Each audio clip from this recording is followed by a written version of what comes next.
Hello friends, कैसे हैं आप लोग। उम्मीद करती हूँ कि आप लोग ठीक होंगे, स्वस्थ होंगे।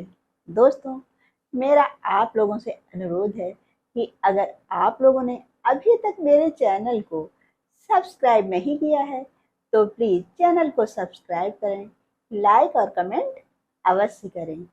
और जो लोग मेरे चैनल पर पहली बार आए हैं उनसे मेरा यह अनुरोध है कि प्लीज़ वीडियो को सब्सक्राइब करें, चैनल को सब्सक्राइब करें और वीडियो को लोगों में शेयर अवश्य करें।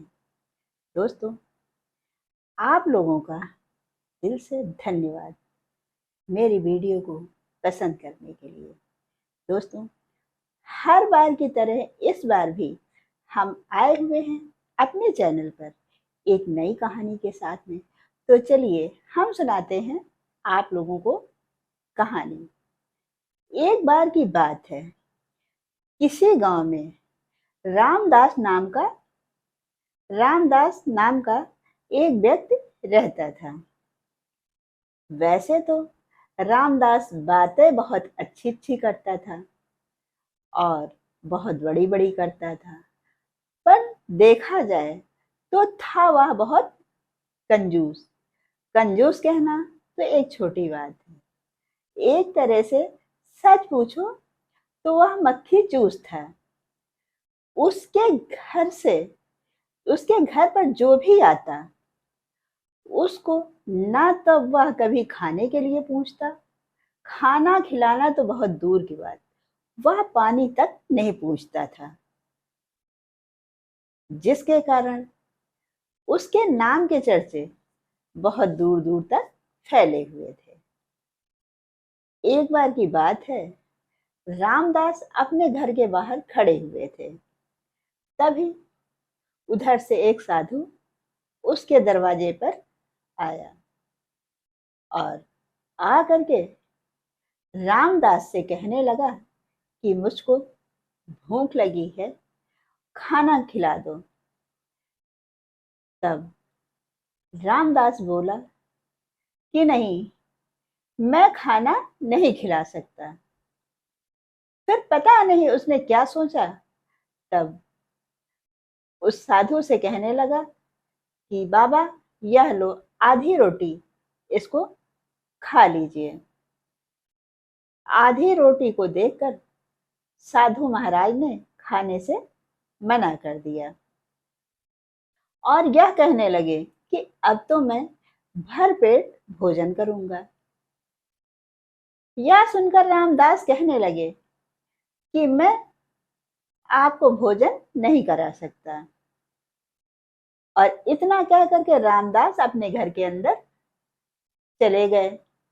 वह साधु महाराज पूरी रात भर रामदास के दरवाजे पर खड़े रहे। जब रामदास सुबह उठे तो क्या देखा कि साधु महाराज उनके दरवाजे पर खड़े हुए हैं।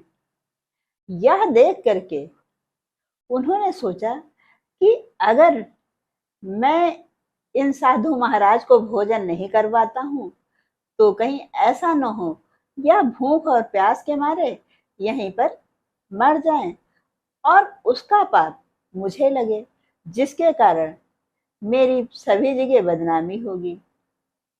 उन्होंने साधु महाराज से कहा कि बाबा, चलिए आपको मैं भरपेट भोजन कराता हूँ। तब वह साधु महाराज बोले कि नहीं, अब तो मैं भोजन नहीं करूंगा, बल्कि मुझे कुआं खुदवा दो। यह सुनकर के रामदास बहुत अचंभित हुए और बोले कि अब खाने के बीच में यह कुआं कहाँ से आ गया। तब वह साधु महाराज बोले कि नहीं, कुआं खुदवा दो, नहीं तो मैं आपके ही दरवाजे पर खड़ा रहूंगा भूखा प्यासा।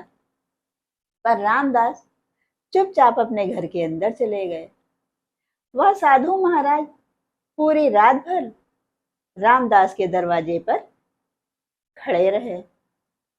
जब रामदास फिर सुबह उठे तो देखा साधु महाराज रामदास के दरवाजे पर खड़े मिले। तब रामदास ने सोचा कहीं ऐसा ना हो यह साधु महाराज भूख और प्यास के मारे अब यहीं पर अपने प्राण त्याग दें और जिसका इल्जाम मुझ पर लगे, तो चलो ऐसा करते हैं, हम कुआं खुदवा ही देते हैं। तब वह साधु महाराज से बोले कि ठीक है, मैं कुआं खुदवा दे रहा हूं। तब वह साधु महाराज बोले कि एक नहीं 2 कुएं खुदवाओ। रामदास भी कहने के लिए तो था कंजूस, लेकिन दिमाग का बहुत तेज था। उसको समझते देर नहीं लगी। वह सोचने लगा कि कहीं ऐसा ना हो मैं इसकी साधु महाराज की बात ना मानूं तो इसकी फरमाइशें तो बढ़ती ही जाएंगी। इससे अच्छा यह होगा कि इन साधु महाराज की बात मान करके 2 कुएं खुदवा ही देते हैं। तब रामदास ने 2 कुएं खुदवा दिए और उन दोनों कुओं में पानी भी आ गया। यह देख करके साधु महाराज बहुत खुश हुए और कहने लगे कि देखो, कुएं में पानी तो आ गया और यह पानी बहुत शीतल और निर्मल है। अब सभी लोग इस कुएं का पानी पिएंगे। इनमें से एक कुआं हमारा है और एक है तुम्हारा। अब मैं कुछ दिनों के लिए बाहर जा रहा हूं और तब तक के मेरे कुएं का पानी कोई भी नहीं निकालेगा और तुम अपने कुएं से सभी गांव वालों को पानी पिलाना। इतना कह करके साधु महाराज चले गए।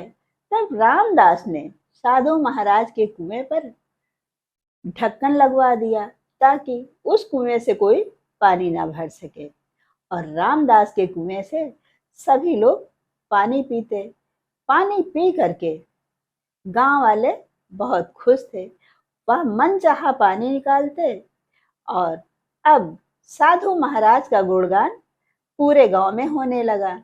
जिसको सुनो वह साधु महाराज की तारीफ करते नहीं थकता था। अब पूरा साल बीत गया। 1 साल के बाद साधु महाराज वापस आए और आ करके रामदास से बोले कि मेरी कुएं का ढक्कन खुलवा दिया जाए। जब कुएं का ढक्कन खुलवाया गया तो क्या देखा कि उस कुएं में एक भी बूंद पानी नहीं था। यह देख करके गांव वाले बहुत आश्चर्यचकित हुए।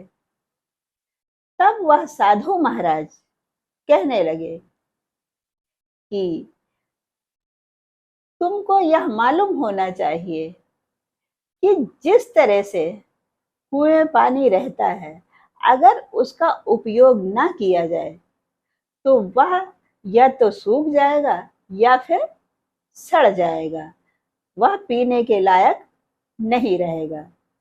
इसी तरह धन और दौलत भी है। अगर हमारे पास धन और दौलत पर्याप्त मात्रा में है और हम उसका उपभोग ना करें तो वह धन दौलत किस काम का है।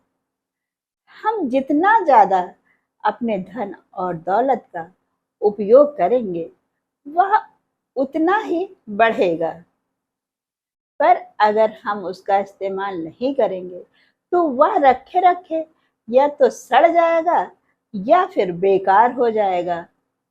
इसलिए अगर हमारे पास धन और दौलत है तो हमें उसका सही रूप में इस्तेमाल करना चाहिए, लोगों की मदद करनी चाहिए। अपितु हमारा ज्ञान जितना भी ज्ञानवान होगा, सुसंस्कृत होगा और सुखमय होगा, अगर हम उसको जितना ज्यादा बांटेंगे वह उतना ही ज्यादा बढ़ेगा। वह चाहे शिक्षित लोग हों या अशिक्षित हों, जिसके पास जितना ज्ञान है, जब वह दूसरों को बांटेंगे तब उनके ज्ञान का प्रचार और प्रसार ज्यादा होगा और तभी उस ज्ञान के द्वारा हमारा देश आगे तरक्की करेगा, समृद्ध बनेगा। दोस्तों, यह रही आज की कहानी। इस कहानी से हमें यह शिक्षा मिलती है कि हम अपने ज्ञान और धन को लोगों में बांटें। जिनको मदद की जरूरत है, हम उनकी मदद करें। हम अपने ज्ञान को लोगों में बांटें, जिससे कि अन्य लोग भी हमारे ज्ञान के द्वारा शिक्षित हों। और जब लोग शिक्षित होंगे, तभी वह दूसरे लोगों को शिक्षित कर पाएंगे। जब शिक्षित होंगे, तभी हमारा देश आगे बढ़ेगा, समृद्ध बनेगा और देश के लोग भी खुशहाल रहेंगे। और अगर हम अपने ज्ञान का प्रचार प्रसार नहीं करेंगे, सिर्फ अपने में ही समेट के रखेंगे, तब हमारा ज्ञान घटता जाएगा, अपितु उस कुएं के पानी की तरह। जैसे कि साधु महाराज के कुएं के पानी में ढक्कन लगवा दिया गया, पर उसका क्या मतलब?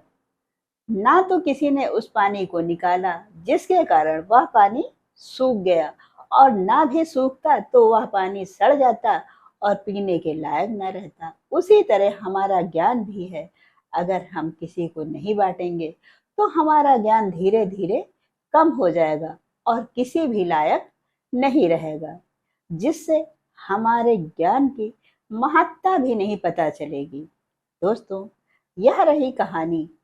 अब हम फिर मिलते हैं आप लोगों से अपनी अगली वीडियो में। तब तक के लिए नमस्कार। जय हिंद, जय भारत।